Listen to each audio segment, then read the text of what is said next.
पांढरी शुभ्र बर्फी पाहताच खावीशी वाटणारी अवघी 15 ते 20 मिनिटात तयार होते। नारळ वडी आपण करतो तेव्हा मिश्रण व्यवस्थित शिजले की नाही हे ओळखता आले की आपली वडी अजिबात बिघडत नाही आणि ही वडी महिनाभर फ्रीजमध्ये चांगल्या स्थितीत राहते। खूप साध्या सोप्या पद्धतीत ही बर्फी मी इथे बनवलेली आहे। डिटेल रेसिपी तुम्ही चॅनलवर जाऊन पहा। मिल्क पावडरच्या ऐवजी तुम्ही 2 दिवसाची मलई यामध्ये घालू शकता आणि एकूण 15 ते 17 मिनिट झालेले आहेत बघा।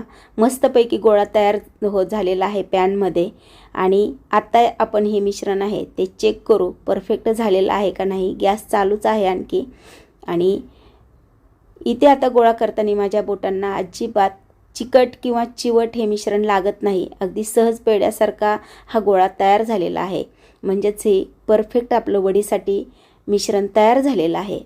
मिश्रण या पद्धतीने थापून घ्यायचं आहे आणि त्याच्या वड्या पाडून घ्यायच्या आहेत। लाईक शेअर सबस्क्राईब करा।